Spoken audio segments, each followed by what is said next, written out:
जन ए 6टा दोष कले ता पछुर हानिबो अग्नि दो मन कर मु तो घरे निया लगई देली तू मते पछुर हानिले दोष नाही ये पुराण जुगर संविधान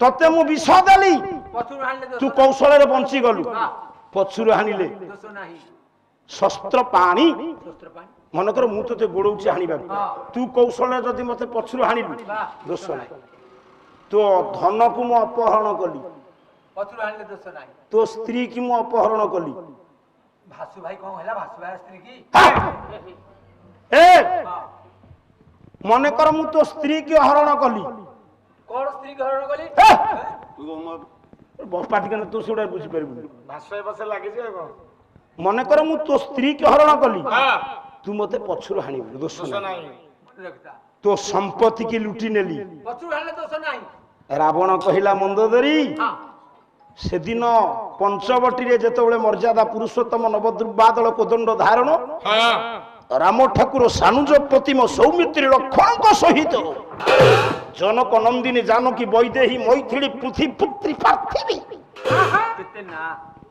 सांगरे नहीं पर्ण कुटीर रे बसती स्थापन करथिले सेती बेले मु तांको स्त्री की चोरी कर नथिले तमे फेर चोरी करथला केमिति चोरी करली कोथि के गोटिए पद आनो कवि सम्राट उपेंद्र भंज आज्ञा पुराण सारे कहबे देखो गोटे बोललानी गोटे पद देई पळेला नाय पदे बोलो कला बही जति बे सरावण जे आसियो लुचाई हे भुजको लुचाई खुदे अंग को अंग तेरा मारे सकरा मु कपट करिकरी तांको स्त्री की चोरी कली रावण कहूची मां माने सब बसिकी सुन पाला को बहुत धैर्य दरकार सुनिले बहु कामरे लागिबो तेनु मो मां पार्टी कले किछि बुझी हबो नहीं धीरे धीरे श्रोता संख्या पालारे काई कमुचंती ना आम मानकर धीरे धीरे धैर्य कमी कमी कमी कमी जाउछ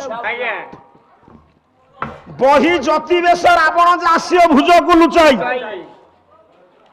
रावण कहला केरे कपट कली मु देख सुन मंदोदरी धीरे धीरे मां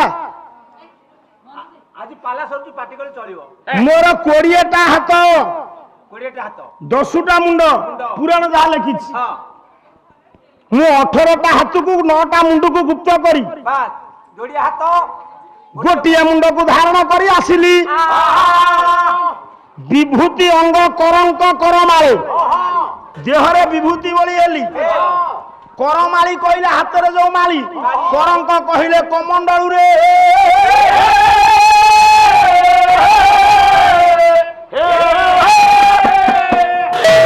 ये को धरी की सीता को हरण करी नेली आउ पद बोलिबा को बेला नाही अपर पक्षर सांग संगीत मान आसिलेनी प्राक सूचना मिलिलानी आज्ञा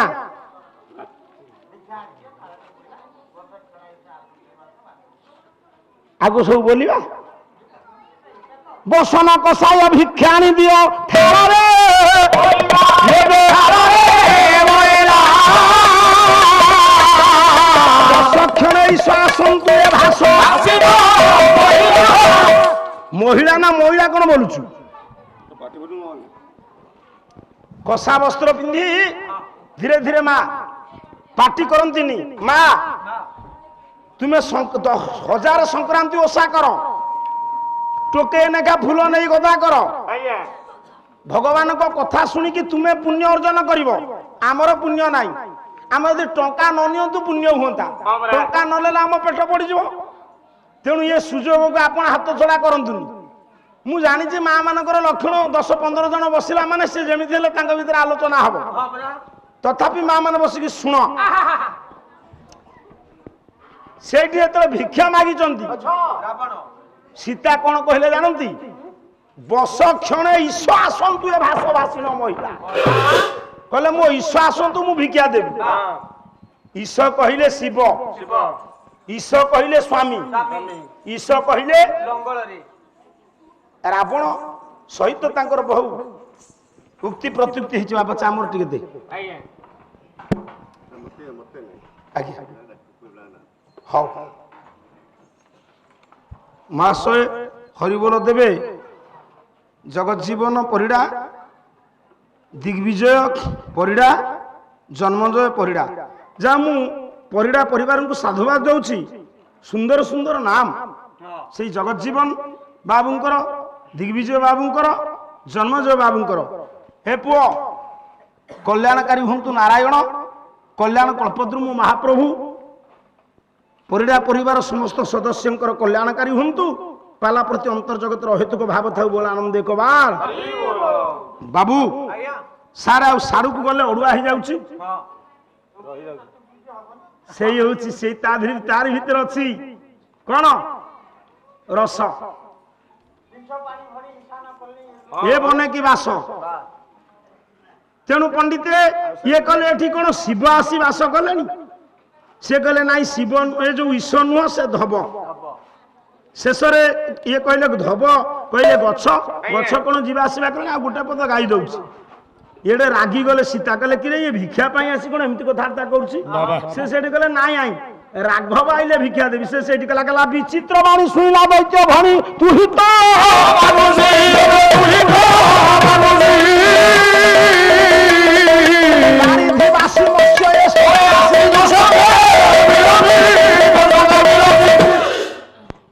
କହିଲେ ରାଘବ ଆଇଲେ ଭିକ୍ଷା ଦବ। କିଏ କହିଲେ? ରାବଣ। ମା ସୀତା କହିଲେ ରାଘବ ଆଇଲେ ଭିକ୍ଷା ଦେବି। ରାଘବ କହିଲେ ରାମକୁ ବୁଝାଏ, ରାଘବ କହିଲେ ବାଳିଆ ମାଛ। କହିଲେ ବାରିଧି ବାସି ମତ୍ସ୍ୟ ଇଏ ସ୍ଥଳେ ଆସି ତୁମ ସହିତ ସଂସାର କଲେଣି। ସେଇଠି ରାଗିଗଲେ ସୀତା। କଣ କହିଲେ? ବୋଲେ ମୁଁ ଲଙ୍କେଶ ତୋତେ କରି ଆସ ଆସିଛି ସାଧବୀରେ। ବାବାଜୀ ହେଇ କଣ ଏମିତି କଥାବାର୍ତ୍ତା କରୁଛ? ରାବଣ ପରିଚୟ ଦେଲା, କହିଲା ବୋଲେ ମୁଁ ଲଙ୍କେଶ ତୋତେ କରି ଆସ ଆସିଛି ସାଧବୀ। ପରିଚୟ ଦେଲା ପରେ ବି ସୁଦ୍ଧା ଯେତେବେଳେ ନେଇ ଯାଇଛି, କହିଲେ ମୁଁ ତାଙ୍କୁ ନେଇ ଆସିଲି ଜବରଦସ୍ତ। ଆଉ ସାରକୁ ଯାଉନି ଆଜ୍ଞା। ବିଭୂତି କିସ କହିବି, ମୋର ଦେଶ କନକ ମୂର୍ତ୍ତିକା ଦୁନିଆ ଅଛି। ସାର୍ ଯେତେବେଳେ ନେଇ କହୁଛି ମୁଁ ନେଇ ଆସିଲି ଜନକ ନନ୍ଦିନୀ ଜାନକୀ। ମୁଁ ତାଙ୍କର ଶତ୍ରୁ ନା ନାହିଁ? ସେତୁ ନିର୍ମାଣ କଲେ। ସେତୁ ନିର୍ମାଣ କରି ସାରିବା ପରେ ଯେତେବେଳେ ପ୍ରତିଷ୍ଠା କରିବା ପାଇଁ ବ୍ରହ୍ମା ନାହିଁ କରିଦେଲେ। କାହିଁକି ନାହିଁ କଲେ ନା ସହଧର୍ମିଣୀ ନାହିଁ। ସେତିବେଳେ ମୋ ଭାଇ ବିଭୀଷଣକୁ ମୁଁ ଧକ୍କା ମାରିଲେ କଣ ହବ? ତା ମୁକୁଟକୁ ପଦାଘାତ କଲେ କଣ ହବ? ସେ ମୋ ଯୋଗ୍ୟତା ଜାଣିକିରି ରାମକୁ କହିଲା ଚିନ୍ତା କର ନା, ବ୍ରହ୍ମା ପଳାନ୍ତୁ, ମୋ ଭାଇ ରାବଣ ଏକମାତ୍ର ଯୋଗ୍ୟ, ସେ ପ୍ରତିଷ୍ଠା କର୍ମ କରିବ। ଡକେଇଲି। ରାବଣ ମୁଁ ଗୋଟେ ପଦ କାହିଁକି ବୋଲିବି ନା, ରାବଣ ପାଖକୁ ପ୍ରଭୁ କହିଲେ ମୁଁ ଚିଠିଟିଏ ଦେଲେ ସେ ଆସିବି। ରାମଚନ୍ଦ୍ରଙ୍କର ସେତୁ ପ୍ରତିଷ୍ଠା କରିବେ କିଏ? ରାବଣ। ସେଇ ବାଟରେ ଭାଲୁମାଙ୍କର ସୈନ୍ୟ ମାରିବେ କାହାକୁ? କୋଉ ପୁରୋହିତ କାମ କରିବେ? ଆପଣ ଗୋଟେ ପୁରୋହିତଙ୍କୁ ଡାକିବେ, ମୋ ପୁଅ ବାହାଘର କରିବୁ, ବାହାଘର ସରିଲେ ମୁଁ ତମକୁ ହାଣିବି। ସେ ପୁରୋହିତ ଆଉ ଆସିବେ? ରାବଣ ଜାଣିଛି ଯୋଉ ବାଟଟା ପ୍ରତିଷ୍ଠା ବ୍ରହ୍ମା କରିପାରିଲେନି ସେଇ ବାଟକୁ ପ୍ରତିଷ୍ଠା କରିବି, ଆସିବେ ମତେ ମାରିବେ, ତଥାପି ପ୍ରତିଷ୍ଠା କରିବାକୁ ଯିବ। କେମିତି ଗଲା? ନିମନ୍ତ୍ରଣ ପତ୍ର ଚିଠି। ନିରଞ୍ଜନଙ୍କର ଦିଟା ପଦ ଗାଉଛି, ପଞ୍ଚମ ଶ୍ରେଣୀ ପର୍ଯ୍ୟନ୍ତ ପାଠ ପଢିଥିବା କାହାକୁ କେମିତି ପଦ ଲେଖିଛି ବୁଝୁ। ତାଙ୍କୁ କାହିଁ ଚାହୁଁଛୁ? ତୁ ତ ସବୁବେଳେ ତାଙ୍କରି ବସା କରିଥାଉ, ଚାହୁଁଛୁ କାହିଁକି? ଯେମିତି ସ୍ୱାମୀ ସ୍ତ୍ରୀ କି ଚାହିଁବନି ତୁ ଯେମିତି ଚାହୁଁଛୁ। ଆରେ ଗୋଟିଏ ପଦ ଶୁଣୁ। କଣ ଲେଖିଲେ ନିରଞ୍ଜନ କର? କହିଲା ସୁନା କର ନା ମୃଗ ମାରୁ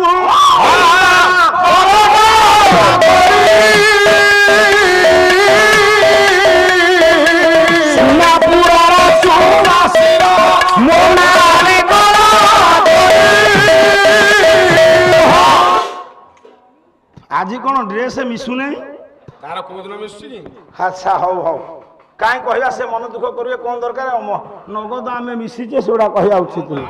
ତଥାପି ଏମାନେ ମୋର ପ୍ରିୟ, ଏମାନଙ୍କୁ ମୁଁ ଭାରି ଭଲ ପାଏ। ଏ ପୁଅ ବେଶୀ ମଦ ନାଇକି ଭଲ ପାଅ? ସମସ୍ତଙ୍କୁ ଭଲ ପାଏ। ମୋର ରାଗ ଯାହା ଉପରେ କଜଳପାତିଆ ଭଜ ଲୋକ, ଆଙ୍କ ପାଖରେ କଣ ଅଛି? ଆଜି ତୁମେ ତାଙ୍କ ପାଖରେ ଅଛ, କାଲି ବେଳ ପଡ଼ିଲେ କାହିଁ ମୋ ପାଖରେ ନ ରହିବ କଣ ମାନେ ଅଛି? ହଁ, ହେ ମୋର ଜ୍ଞାନୀନ୍ଦ୍ର ପୁଙ୍ଗମ, ସୁନା ବରନା ମୃଗ ମାରୁ ଆଉ ଟିକେ ଆଡକୁ ବସୁ ତାଙ୍କର କୂଅରେ ଗଳାଇବୁ ଯେମିତି ଚାହିଁଛି ସତିକି ବିରହା ନଳରେ ଜଳୁଛି। ହଉ ହଉ ବାପା କଲ୍ୟାଣ ଶୁଣିଲୁ ବାପା ଟିକେ ଆଗରେ ପଛରେ କାହିଁ ଧରୁଛ ଛାତି କଣ ହେଇଯିବ କଣ ହୋତା ତୁମକୁ ଟଙ୍କା ଦବ ଖାଲି ଆସ୍ତେ ପାଟି ପାକୁ ପାକୁ କରିଦବ ଜମା ବୋଲୁ ନଥବ କଣ ଦରକାର ଛାତି ମାଡ଼ ହେଇଥିଲା ବାପା ବୋଲିଲା ବେଳକୁ କାଟୁ ନାହିଁ କାଟୁଛି କଣ ଦରକାର ପାଳିଆ ଆଗରେ ଧରିବ ନହେଲେ ପଛ ଧରିବ ଗୋଟେ ପାଳିଆଟେ ଆଗ ପଛ ଧରିକିରି ଉଠି ପାରୁନି ମତେ କାନ୍ଦ ମାଇଲା ଦରକାର ନାହିଁ ନୃସିଂହତା କଣ 20 ଟଙ୍କା ଦେଇଛି ସୁର ଭାଇ ମୋର ଠିକ କାଇଦା ଜାଣିଛି କରୁଥବୁ ସୁଗୁ ନଥବ ହେ ମୋର ଜ୍ଞାନୀନ୍ଦ୍ର ପୁଙ୍ଗବ ଏଠି ଆପଣ ମାନେ ଯେତିକି ବସିଛ ସବୁ ଶୁଣ ସୁନା ବରନ ମୃଗ ମାରୁ ରାମ ଲେଖୁଛନ୍ତି ରାବଣ ପାଖକୁ ଚିଠି ସୁନା ରଙ୍ଗର ମୃଗ ସୁନାର ମୃଗ ନୁହଁ ସୁନା ବରନ କରି ମୋ ସ୍ତ୍ରୀ ସୁନା ବରନା ଆଉ ସ୍ତ୍ରୀ ଭଳିଆ କଣ କାଳିଆ କାଳି ସୁନାପୁରର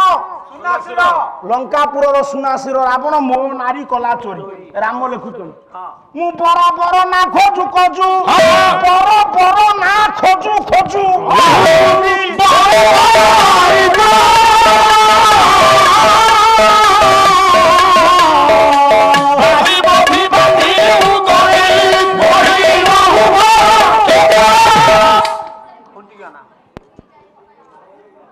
ଏମିତି କରିକିରି ଗୋଟାଏ ମିନିଟ ସମୟ ଏଇଥିରେ ଯାଉଛି ପରା ବର ବର ନା ଖୋଜୁ ଖୋଜୁ ମୋ ଭାର୍ଯ୍ୟାକୁ ଖୋଜୁ ଖୋଜୁ ହେ ହେ ମୁଁ ସୁଗ୍ରୀବ ସାଙ୍ଗରେ ମୈତ୍ର ହେଲି ତା ଭାଇ ବାଳିକି ବଦ୍ଧ କଲି ସମୁଦ୍ରରେ ସେତୁ ବାନ୍ଧିଲି ବ୍ରହ୍ମା ଆସିଥିଲେ ନାହିଁ କଲେ ପ୍ରତିଷ୍ଠା ହେଇପାରିବନି ମୁଁ ନିମନ୍ତ୍ରଣ ପତ୍ର ଦଉଛି ସାର୍ ପ୍ରତିଷ୍ଠା ନ ହବାର କାରଣ ସୀତା ନଥିବାରୁ ଏଠି ରାମ ଚିଠି ଲେଖିବେ କି ମୋ ସ୍ତ୍ରୀ ସୀତାଙ୍କୁ ଆଣିବ ପ୍ରତିଷ୍ଠା ହବ କେମିତି କୌଶଳରେ ଲେଖିବେ ଗୁହାଳ ପୋଛା ପକେଇବେ ଗୁହାଳ ପୋଛାକୁ କହିବେନି କିଏ ଲେଖିଲେ ଜାଣିଛୁ ଗାୟକ ଶେଖର ଜଗନ୍ନାଥ ବେହେରା ନିରଞ୍ଜନ କର ଗଲେ ଜଗନ୍ନାଥ ବେହେରା ଆଇଲେ କହିଲେ ସଂକଳ୍ପ ଉପକରଣ ରାମ ଲେଖିଲେ କେମିତି କୌଶଳରେ ଚିଠି ଲେଖିଲେ ସୀତାଙ୍କୁ ରାବଣ ଆଣିବ ସଂକଳ୍ପ ଉପକରଣ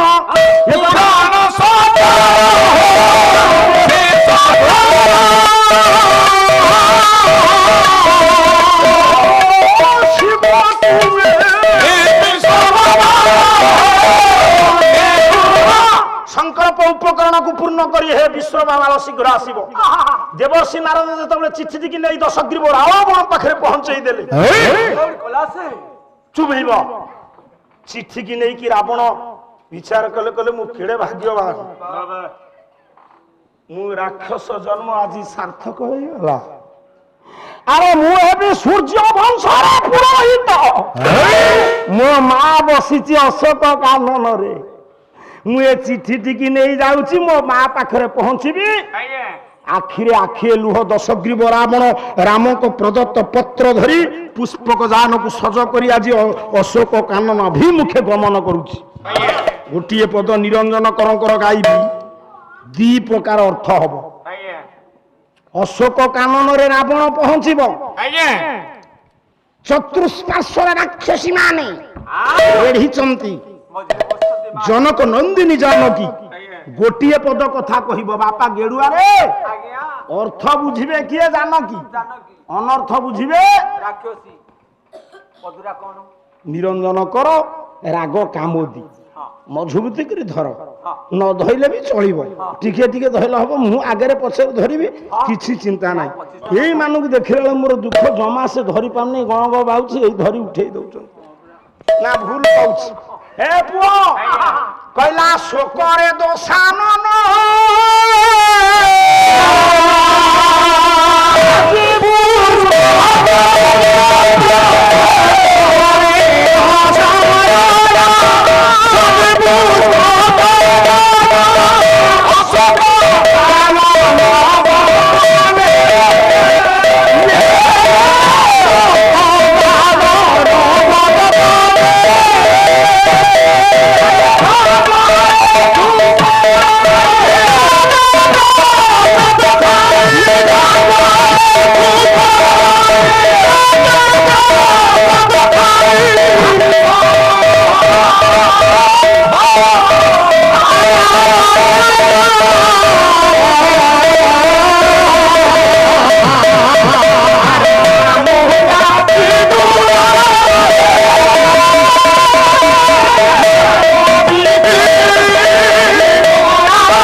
କଣ କହିଲୁ ମାଇଛା ତୁ ଏମିତି ଅଣ୍ଡି ନା ବଦମାସି ବିଭୀଷଣ ତୁ ଆଉ ଆସିବୁ ଆର ପାଲା କହ ସେ ନୃସିଂହ ତା ସାଙ୍ଗରେ ଯିବୁ ଖାସ ଯାଇକି ସେ ଘର ଭିତରେ ପଶଛୁ ତୁ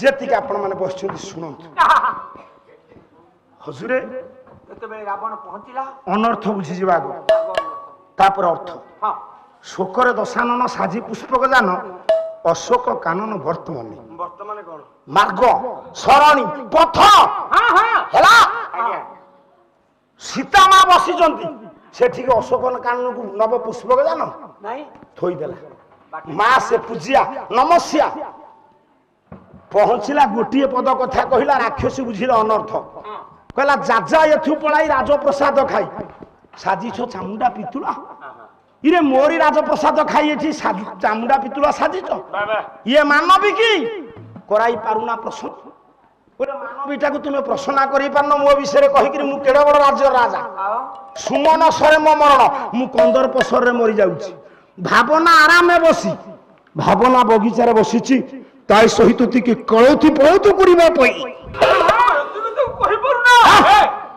ତୁମେ କଣ ଟିକେ ମନେଇ ପାରୁନା ଇଏ ଗଲା ଅନର୍ଥ ଅର୍ଥ ମାନବୀ କି ତୁମେ ଯାହା ଚାରି ପାଖରେ ବେଢିଛ ସେ କଣ ମାନବୀ ସେ ଅଜନୀ ସମ୍ଭୂତା ମା ପୃଥିପୁତ୍ରୀ କରାଇ ପାରୁନା ପ୍ରସନ୍ନ ମୋ ମାକୁ ଟିକେ ପ୍ରସନ୍ନ କରି ପାରୁନା ସୁମନ ସରେ ମୋ ମରଣ ମୁଁ ଦେବତା ସରରେ ମରିବି ମୁଁ ସେଇ ରାମକୁ ଭାବନା କରୁଛି କୋଉଦିନ ମତେ ସେ ମାରିବେ ମୁଁ ସେଇ ରାମଙ୍କ ପାଖକୁ ଯିବି ତୁମେ ମୋ ମାକୁ ଟିକେ କହି ବୁଝେଇ ପାରୁନା ମନ୍ଦୋଦରୀ କି କହିଲେ ରାବଣ କହିଲେ ମନ୍ଦୋଦରୀ ସେଦିନ ରାମଙ୍କ ଚିଠି ପାଇ ମୁଁ ସେତୁ ପ୍ରତିଷ୍ଠା କଲି ମୁଁ ତାଙ୍କ ସ୍ତ୍ରୀ କି ଚୋରି କରିଥିଲି ନା ମୁଁ ବଧ ଯୋଗ୍ୟ ଦୋଷୀ ଆଜି ଯଦି ତାଙ୍କ ଭାଇ ମୋ ପୁଅକୁ ମାରିଛି ମୁଁ କାହିଁକି ତାଙ୍କୁ ପୂଜା କରିବାକୁ ଡାକିବିନି ନା କେମିତି ଆସିବେ ସ୍ୱାମୀ ନା ସେ ଯେମିତି ଚିଠି ଦେଲେ ମୁଁ ଗଲି ମୁଁ ସେମିତି ଚିଠି ଲେଖିବି ସିଏ ଆସିବେ ଇଏ ଚିଠି କି ଆଉ ଲେଖିବେ ନାଇଁ କିଏ କି ଜଗନ୍ନାଥ ବେହେରା ଆକୁ ଲେଖିବେ ବୈଷ୍ଣବ ପ୍ରଧାନ ସବୁ ଯୋଗ୍ୟ ବାପା କଣ ଲେଖିଲେ ଦି ପଦ କିଏ ଚିଠି ଲେଖୁଛି କାହା ପାଖକୁ କଣ ପାଇଁ ପୂଜା କରିବ କଣ ଲେଖିଲେ କହିଲା ପ୍ରଣାମ ଗ୍ରହଣ କରିବେ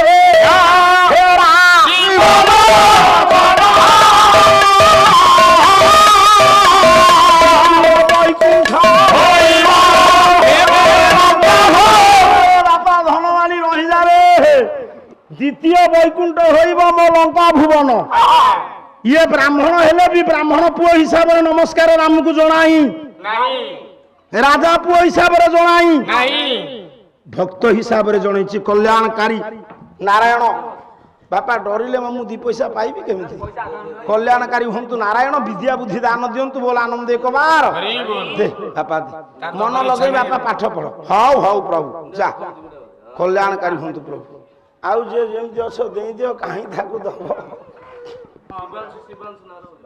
शुभ्रांशु शिवांशु शिवार अंशु शिवांशु शिवा कहले कि जानिछु माँ पार्वती से माँ पार्वती से गतेश्वर कल्याण करंतु बोला आनंद कुमार हरि बोला ए पुओ आज्ञा पत्र लिखा है रावण भक्त हिसाब रे लिखिछि प्रणाम ग्रहण करिवे हे राजीव लोचना द्वितीय वैकुंठ होइब केबे लंका भुवन से कहिने आपण आसीबे मु पूजा करिवि ये जेंति लिखिथिले संकल्प उपकरण को पूर्ण करिवो ये कहले केते बेले मो वैकुंठ हबो द्वितीय वैकुंठ किए लंका आपण चेष्टा करिवि रावण केडे दृढ़तारे कहूछि जो पिला पाठ पढुथबो से कलश बसाइबो परीक्षा बेले से मार्किंग कर दबो मु एतिकी मार्क पाइबी एमआईएल रे हिस्ट्री रे ज्योग्राफी रे सब मार्किंग कर दबो या भीतर से क्वालिटी अछि कहला मु जानि छी आपण आसीबे किंतु मो चिठी रो तळ दी धाड़ी पढिबो आसीबो कौन लिखा है चला रावण लिखिछि तळ दी धाड़ी लेखुचंती गायक मुकुट विहीन गायक सम्राट वैष्णव प्रभात डायलॉग डेलीवरी केमिति मुसिंह होता छाती कंपुथबो ए पुओ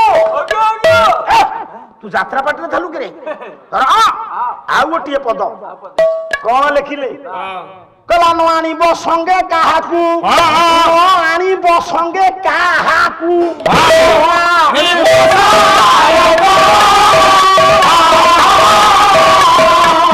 एका प्रभु आसीब एका प्रभु कौन खरापी ब्रेक आकु कहीं छिंडेब कौन तुमर मु अपराध करिछि छिंडिले कौन लाभ पाइबो से ब्रेक छिंडे यारू तो गाड़ी उल्टिला ड्राइवर कहूची मते जर मु जीवी नहीं कौन तोर गुड़ा घड़ी पिंपुड़ी खाऊला मानिया पड़िबो ठीक कौशल जेते बळे एमती अगल बगल करबो अधारू ओलही पड़िबो रहू नाम तो भाई से ठीक मु तो कहथली सब पालार मते टंका दबु तू उल्टा मोढु नौचु हां न आनिबो संगे काहाकू न आनिबो सायक भाई तो भाई होता भाई आउ किए अच्छी चमत्कार आज्ञा कईटा दिन बंचबी तार सांगे घुषिकी पड़े बढ़िया पिलाटे या टंका प्रति टिके लोभ तार पैसा देखिले से आउ दुर्योधन भाया जल चर प्राणी जल आउ स्थल जानी पार नहीं हाँ कला न आनिब संगे काहाकू एका एका प्रभु आसीब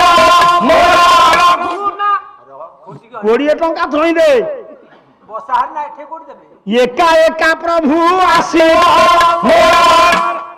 तमुका मैं आखिर हानि दो तू भारी आखि हाणु तोर तो आखि भीतर को पसी गलानी हाणिबु केमिति हे मामा माने चलो हेले आपण एका आसीबे नहीं ना एकासी सांगरे का को हानिबे नहीं ठीक धरिछु आपण एका आसीबे सांगरे का को आनिबे मु पूजा करिबे ये शस्त्र हानिबे किछ अस्त्र शस्त्र आनिबे चिठी नै जेते बेले पहुंची गले नारद हे पुओ आज्ञा गोटिए पद आहुर पद गाइबानी देरी हेलानी हौ आ पद पे जाओ गीत गोविंद हां गीत को गीत गोविंद आमे गाइबु से गाइबे हैं कला एक जनक दुहिता कृत भूषण हे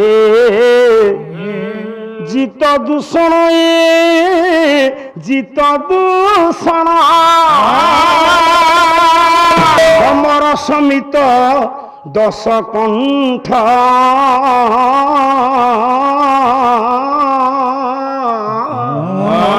जय जय देव हरे हरे हरे जय जय देव हरे दिन मणि मंडल मंडन हे मणि खंडन मुनि जन मानस हंस जय जय देव हरे हरे हरे जय जय धीरे बाजा बजाऊँ हे मोर विद्वान मंडली राम को नाम गान करी जेते बळे देवर्षि रावण प्रदत्त पत्र राम को दे दियंती राम पढ़िले राम पढ़ी खुशी हेले कहले ठीक अछि दिबा କାଲି ଯାହାର ପୁଅ ବୀରଗତି ପ୍ରାପ୍ତ ହେଇଛି ସେ ଆଜି ମତେ ପୂଜା କରିବା ପାଇଁ ଆହ୍ୱାନ କରୁଛି ମୁଁ ଯିବି ହଜୁରେ ସାରେ ଇଏ ବିଭୀଷଣ ମୁଣ୍ଡ ଖରାପ ହେଇଗଲା କାହିଁକି କହିଲା ଆରେ ଇଏ ତ ରାମଙ୍କ ନିମନ୍ତ୍ରଣରେ ପଳେଇଲା ପୂଜା କରିବାକୁ ଏ ରାମ ଭାଇ ନିମନ୍ତ୍ରଣରେ ପୂଜା କରିବାକୁ ଗ୍ରହଣ କରିବାକୁ ଯିବେ ଆଉ ମୋ ମୁଣ୍ଡରେ କାହିଁ ଶାଢୀ ବାନ୍ଧିଥିଲେ ମୁଁ ଆଉ କୋରା ଯାବି ଇଏ ବିଭୀଷଣ ଚକ୍ରାନ୍ତ ଆରମ୍ଭ କଲା ବା ଠାକୁରେ ଯାଉଛନ୍ତି ପୂଜା ଗ୍ରହଣ କରିବାକୁ ବିଭୀଷଣ ଡାକିଲା ଠାକୁରେ କୁଆଡେ ଯାଉଛ ନଙ୍କାକୁ ଲଙ୍କାକୁ ନା ଜିରାକୁ ଲଙ୍କାକୁ କହୁନ ଲଙ୍କା କହୁଛୁ ବିଭୀଷଣ କାହିଁକି ଯାଉଛନ୍ତି ବଡ ଭାଇ ତୋର ନିମନ୍ତ୍ରଣ କରିଛି ମତେ। ନିମନ୍ତ୍ରଣ କରିଛି ମାରିଦବ ବୋଲି ନାଇଁ ଆପଣ ଏକା ଯିବେ ନେଇ ଆପଣ ସାଙ୍ଗରେ ଦୁଇ ଜଣକୁ ନେବେ ଅସ୍ତ୍ର ଶସ୍ତ୍ର ନେବେ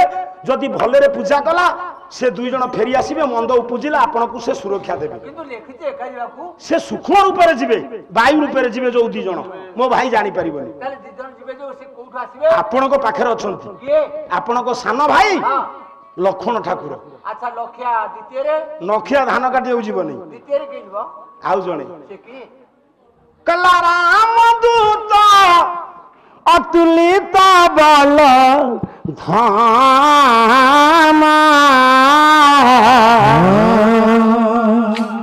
অঞ্জনী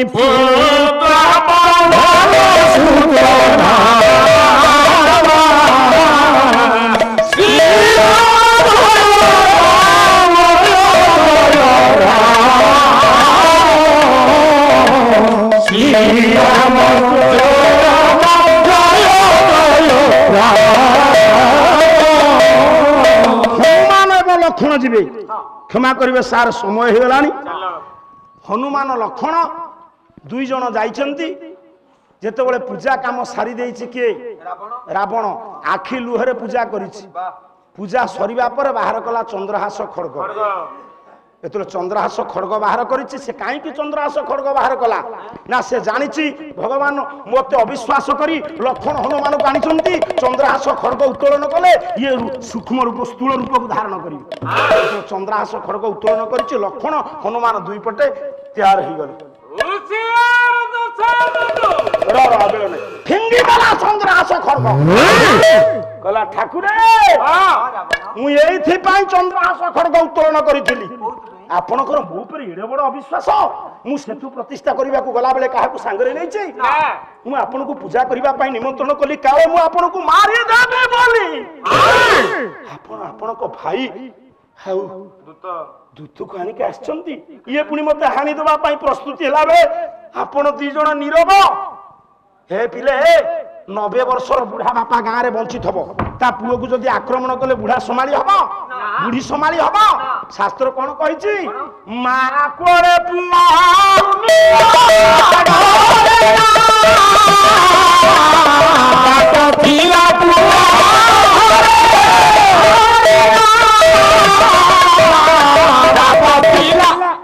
ବାପା ଥିଲା ପୁଅ ଇଏ ଅଲଗା ପ୍ରକାର ବ୍ରେକ୍ ଆଉ ବୁଢୀ ମା ଯଦି ଗାଁରେ ଥବ ତା ପୁଅକୁ ମାରିଲେ ଗର୍ଜିବ ନଈ ନଈ କଲାରେ ତୁମେ ମୋ ପୁଅକୁ ମାରିଦବ ସେଇଠି ରାବଣ କହୁଛି ଆପଣଙ୍କୁ ଯେତେବେଳେ ମୁଁ ପୂଜା କଲି ଆପଣ ମୋର ବାପା ତୁମେ ମୋ ପିତା ଜାନକୀ ମା ମୋର ବା ମତେ ଇଏ ଲକ୍ଷ୍ମଣ ହନୁମାନ ମାରିବାକୁ ବାହାରିଲା ବେଳକୁ ଆପଣ ନୀରବ କିଛି କହିଲେନି ବା ମୁଁ ଆପଣଙ୍କୁ ଅଭିଶାପ ଦେବି ଅଭିଶାପ ଆପଣଙ୍କର ହସ୍ତପଦ ବିଲୀନ ହବ ହଁ ଏଇଠି ଗୋଟେ ପ୍ରଶ୍ନ ପଚରା ହବ ଏକାଥରେ ମୁଣ୍ଡ ଉଡି ହେଇଯିବ ଦେଖି କେଡା ଗାଁଠୁଆ ଭାଇ ସବୁ ଢେଙ୍ଗ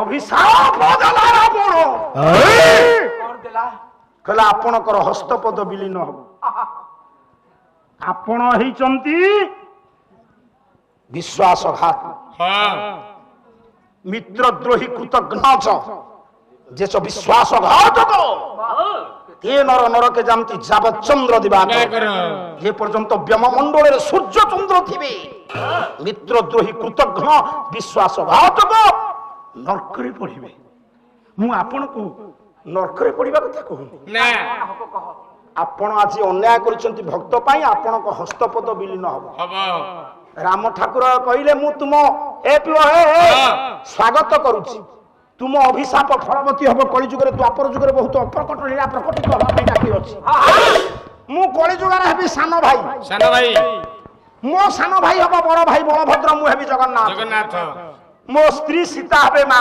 ସୁଭଦ୍ରା। ସୁଭଦ୍ରା ତେଣୁ କରି ସେଇଥିପାଇଁ ଶାସ୍ତ୍ର କହିଛି ଜଗନ୍ନାଥ ମହାବାହୁ ସାକ୍ଷାତ ରଘୁନନ୍ଦନ ସୌମିତ୍ରୀ ବଳଭଦ୍ର ଚ ଭଦ୍ରା ଏବଚ ମୈଥିଳୀ। ଏଇଠି ଗୋଟିଏ ପ୍ରଶ୍ନ ରହିଲା, ହୋତା ବାବୁ ଗାୟକ ଦରବୁଢା ସମ୍ରାଟ, ତ ଛାତି ଚୂଳ ପାଚିଲାଣି, ଯୁବ ସମ୍ରାଟ କଣ? ଆଉ 4 ବର୍ଷ ପରେ ଝିଅ ବାହାଘର ହବ, ଯୁବ ସମ୍ରାଟ ମନକୁ ତ କପାଳି ଖସିଲାଣି। ଏ ପୁଅ ତୁମେ ମନ ଦୁଃଖ କରୁଛ, ତୁମେ ଭିତରେ ଭିତରେ ହସୁଥିବ, ମୁଁ କଣ ଜାଣୁନି, କିଛି ଦରକାର ନାହିଁ, କିଏ କାହାର ବାପା, କିଛି ଚିନ୍ତା ନାହିଁ, କଣ ଅସୁବିଧା ହେଲେ ମୁଁ ଅଛି। ହଁ ତୁ ପାଟି ନା, ତୁ କଣ ତୋ ନିଜ ଚାକିରି ଠିକ ଅଛି କି ନାହିଁ? ଶୁଣୁ କଣ ତୁ ନା ଏଠି ରାମ ହେଲେ ଜଗନ୍ନାଥ, ଲକ୍ଷ୍ମଣ ହେଲେ ବଳଭଦ୍ର, ଅଭିଶାପ ଦେଲା କିଏ? ରାବଣ। ଜଗନ୍ନାଥଙ୍କର କୋଉଠୁ କୋଉ ଯାଏ ହାତ ଅଛି? ମଣିବନ୍ଧ ଏଇଠୁ। ଲକ୍ଷ୍ମଣ ହେଲେ ବଳରାମ ଏଇଠୁ। ସୀତା ତ ସୁଭଦ୍ରା ହେଲେ, ତାଙ୍କ ପାଇଁ କଣ ଅଭିଶାପ ଅଧିକ ପରସେଣ୍ଟ ହେଇଯାଇଥିଲା କି? ତାଙ୍କର କଣ ବିଲୁକୁଲ ଏଇ ଖୁଆଠୁ ନାହିଁ, କାହିଁ ବୁଝେଇ ଦବ ରେ?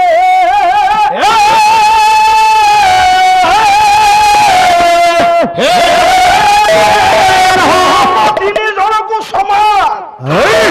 ରାମ ଯଦି ଜଗନ୍ନାଥ ହେଲେ କଳିଯୁଗରେ ତାଙ୍କର ଖଣ୍ଡିଆ ହାତ, ଲକ୍ଷ୍ମଣ ଯଦି ବଳଭଦ୍ର ହେଲେ ତାଙ୍କର ଖଣ୍ଡିଆ ହାତ, ସୁଭଦ୍ରାଙ୍କର କାହିଁ ଏଇଠୁ ନାହିଁ? ତୁମ ପ୍ରଶ୍ନର ଉତ୍ତର ଦେଇ ଦଉଛି। ବାପା ଗର୍ଭରୁ ଝିଅ ଜନ୍ମ, ସମୁଦ୍ର ମନ୍ଥନରୁ ସୁରଭି ହୋଇଲେ ଜନମ,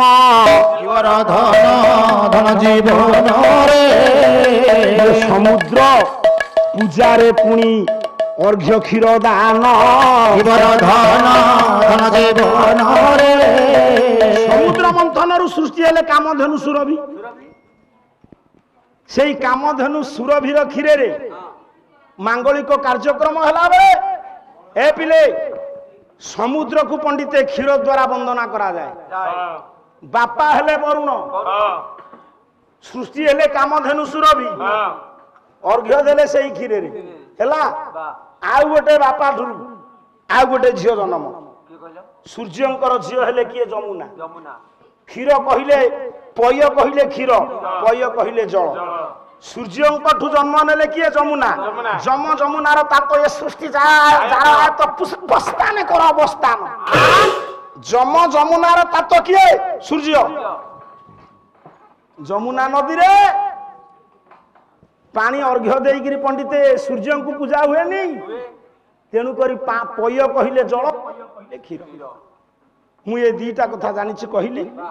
ହୋତା ବାବୁ ମୋ ବିଷୟର ପ୍ରଶ୍ନ ହଉଛି ସୁଭଦ୍ରାଙ୍କର କାହିଁକି ଏଇଠି ନାହିଁ? 3 ଜଣଙ୍କୁ ଅଭିଶାପ।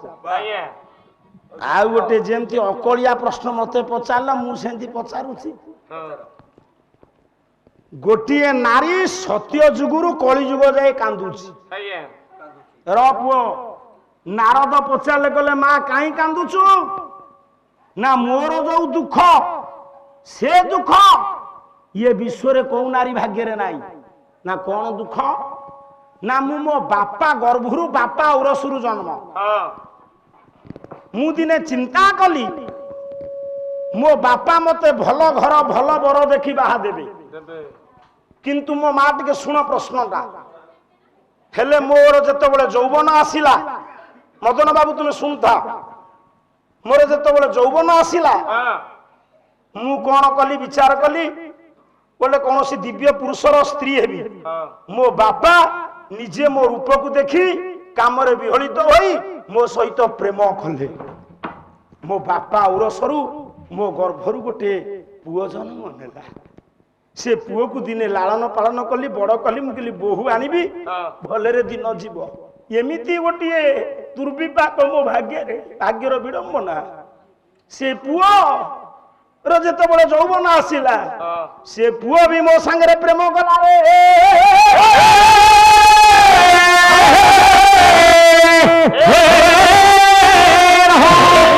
ଝିଅ କିଏ?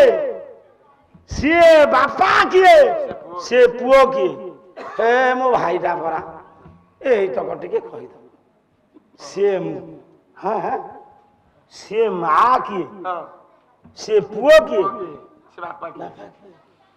ହେଲା ଯୋଉ ବାପା ଗର୍ଭରୁ ଯୋଉ ଝିଅ ଜନ୍ମ ହେଲା ସେ ଝିଅ ସହିତ ସେ ବାପା ପ୍ରୀତି କଲା ସେ ଝିଅ ଗର୍ଭରୁ ଗୋଟିଏ ପୁଅ ଜନ୍ମ ହେଲା ସେ ପୁଅ ସେ ମା ସହିତ ପ୍ରୀତି କଲା ସେ ବାପା କିଏ ସେ ଝିଅ କିଏ ଏତିକି ମୋର ଦରକାର କ୍ଷମା କରିବେ ସାର୍ ବୈଧାନିକ ତ୍ରୁଟି ହେଇଯାଇଛି ସମୟ ଅଧିକ ହେଇଛି ଆପଣ କ୍ଷମା କରିବେ କୋଇଲି ଗୀତ ପାଇଁ ମୁଁ ଆଉ ଅସାମର୍ଥ୍ୟ ହଉଛି ସେ ଆସିବେ ଗାଇବେ ମୋ ଭାଇ କିଛି ଅସୁବିଧା ନାହିଁ ଆଜ୍ଞା କହୁଛି ଗୋଟିଏ ବାପା ଗୋଟିଏ ମା ତା ଭିତରୁ ଗୋଟିଏ ପୁଅ ଶିକ୍ଷିତ ହେଲା ବେଳେ ଗୋଟିଏ ପୁଅ କାହିଁକି ମୂର୍ଖ ହଉଛି ନା ଯେତେବେଳେ ବ୍ରହ୍ମା ଅବୈଧ ପ୍ରୀତି କଲେ ଉର୍ବଶୀ ସହିତ ଅନିଚ୍ଛା ସତ୍ତ୍ୱେ ପ୍ରୀତି ହେଇଛି ଉର୍ବଶୀଙ୍କର ଇଚ୍ଛା ନଥିଲା ଏଟା ଅବୈଧ ପ୍ରୀତି ଅବୈଧ ପ୍ରୀତି ହେଲେ ଅଯୋଗ୍ୟ ପିଲା ଜନ୍ମ ନିଅନ୍ତି ପରବର୍ତ୍ତୀ ସମୟରେ ନିଜେ ବ୍ରହ୍ମା ଶୁଭ ମୁହୂର୍ତ୍ତକୁ ଦେଖି ସ୍ୱତଃ ଆହ୍ୱାନ କରିଛନ୍ତି କାହାକୁ ଉର୍ବଶୀ ଉର୍ବଶୀ ହେଉଛି ବେଶ୍ୟା ସମସ୍ତଙ୍କର ଶଯ୍ୟାର ସଙ୍ଗିନୀ ସେ ଉର୍ବଶୀ କେବଳ ବ୍ରହ୍ମାଙ୍କର ଶଯ୍ୟାର ସଙ୍ଗିନୀ ତା ନୁହେଁ ଉର୍ବଶୀ ପର୍ଟିକୁଲାର କାହାର ସ୍ତ୍ରୀ ନୁହଁ ସେ ବି ପଣ୍ଡିତ ଇନ୍ଦ୍ରଙ୍କର ଶଯ୍ୟାର ସଙ୍ଗିନୀ ଦିବ୍ୟ ମୁହୂର୍ତ୍ତଟା ହାତ ଛଡ଼ା ହେଇଯିବାରୁ ସେଦିନ ଉର୍ବଶୀ ପାଖରେ ଆପତ୍ତି କରିଛନ୍ତି ଶ୍ରଦ୍ଧାରେ ଉର୍ବଶୀ ନିଜ ଶରୀରକୁ ଦାନ କରିଛନ୍ତି ଯେମିତି ଦିବ୍ୟ ମୁହୂର୍ତ୍ତ ହାତ ଛଡ଼ା ହେଇଯିବାରୁ ମତ୍ସ୍ୟଗନ୍ଧା ଅଙ୍ଗ ନଦୀରେ ଯୌବନ ଢେଉ ଖେଳି ସେଦିନ ପରାଶର ପ୍ରୀତି କରିଥିଲେ ଯୋଗ୍ୟ ପୁଅ ଜନ୍ମ ନେଲେ ବ୍ୟାସ ତେଣୁକରି ସେ ଦିବ୍ୟ ମୁହୂର୍ତ୍ତରେ ଉଭୟଙ୍କର ମନ କଣ ମିଶିଗଲା ହୃଦୟ ମିଶିଲା ଡିମ୍ବାଣୁ ଶୁକ୍ରାଣୁ ମିଶିଲା ଯାହା ଫଳରେ ସେଇ ଉର୍ବଶୀ ଗର୍ଭରୁ ଜନ୍ମ ନେଲେ ବଶିଷ୍ଠ ଏଠି ଅନିଚ୍ଛା ସତ୍ତ୍ୱେ ରକ୍ତର ଅପମିଶ୍ରଣ ହବାରୁ ଅବୈଧ ପ୍ରୀତି କରିବାରୁ ଦୁର୍ଜନ ପୁଅ ଜନ୍ମ ନେଲା କିଏ ଆଜ୍ଞା ମୁରାସୁର ଗୋଟେ ପୁଅ ଏବଂ ବଶିଷ୍ଠ ଗୋଟିଏ ପୁଅ ହେ ମୋର ଜ୍ଞାନେନ୍ଦ୍ର ପୁଙ୍ଗବ ଠିକ ଅଛି ଆପଣଙ୍କର ପଚାରିବାଟା ଯଥାର୍ଥ ହଉ ମୋ ପ୍ରଶ୍ନ ମନେ ରହିଲା ଆପଣଙ୍କର ଆଉ ବିଷୟ ଭିତ୍ତିକ ପ୍ରଶ୍ନ ବାପା ମତେ ଦଉନୁ ଖଣ୍ଡେ କଣ ଅସୁବିଧା ଯେ ଯାଚି ଦବା କଥା ମାଗିଲେ ଚଳିବ ଆମ ତୁମ ଭିତରେ କିଛି ସୁରଟି ଭଲ ପୁଅ ହଉ ର ମନେ କରି ବାପା କହିବ ସେ ସୁଭଦ୍ରାଙ୍କର କାହିଁ ମୂଳରୁ ନାହିଁ ହେଲା ନାଇଁ ଆଉ ନ କହୁଛ ଏତେ ଗୁଡା ଦବ ପିଲା ଲୋକ କଣ ସଖୀ ମତେ ଆଇଲା लो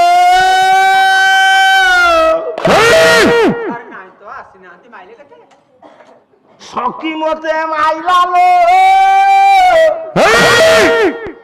ସେ ଦୁହାରୁ ମୋ ପାଖରେ ମତେ ନୃସିଂହତା ଚାହିଁକିରି ହସୁଛି ବାବା ସଖୀ ମତେ ମାଇଲା लो ହେ ଶଳା ଚୁଟି କଣ ହେଲା କଣ ହେଲା କଣ କହିଲି ତୋ ମୁଣ୍ଡ ଖରାପ ନା କଣ ମୁଁ ତାଙ୍କୁ ଶଳା କହିଲି ହେ ଭଗବାନ ଇରେ ଶଳା ଚୁଟି କଟା ପୁଅ ମୁଁ ତ ବୋଲାରୁ ତୁ ଆଉ କି ନେଲୁ ମୁଁ ଲଗେଇବି କଣ ମତେ କଣ ତୁ ଲଗେଇ ଦଉଛୁ ଆଚ୍ଛା ଶଳା ଚୁଟି କି କିଏ କାଟିଥିଲେ କୃଷ୍ଣଙ୍କ ସ୍ତ୍ରୀ ନା କଣ ଏ ତାଙ୍କ ଭାଇ ନା ତାଙ୍କ ଚୁଟି କି କିଏ କାଟିଥିଲେ ରଥରେ ବାନ୍ଧିଥିଲେ ଶଳା ଚୁଟି କଟା କିଏ କୃଷ୍ଣ ତାଙ୍କ ପୁଅ କିଏ କନ୍ଦମୂଳ ନା ବାଇଗଣ କନ୍ଦର୍ପ ସଖୀ ମତେ ମାଇଲା लो ଆଉ ମୋ ଭାଇଟାକୁ ମୁଁ ଶଳା କହିବି ହେ ଭଗବାନ ନର୍କରେ ପଡିବା କଥା ଶଳା ଚୁଟି କଟା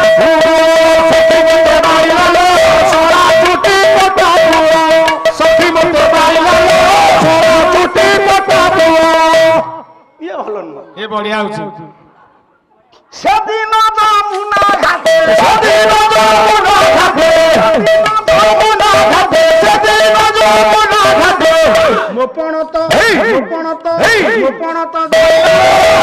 ଚୁଟି କଟା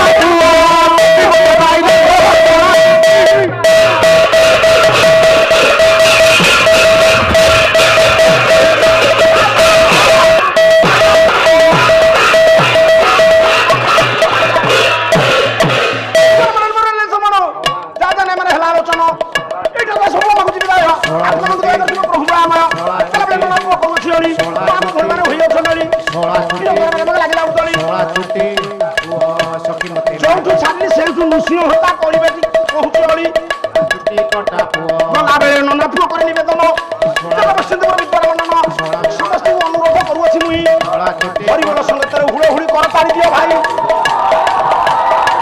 ଗଲା ବୋଲ ହରି ହରି କରି ଦଉଥାବେ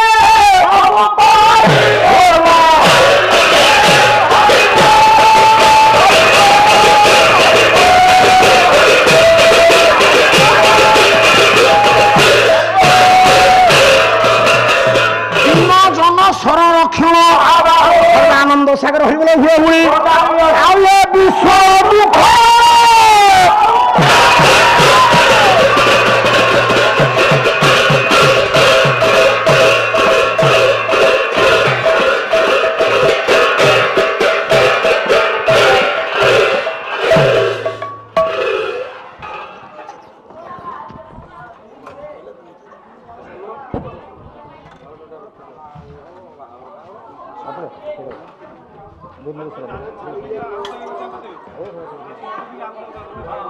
हेलो हेलो हेलो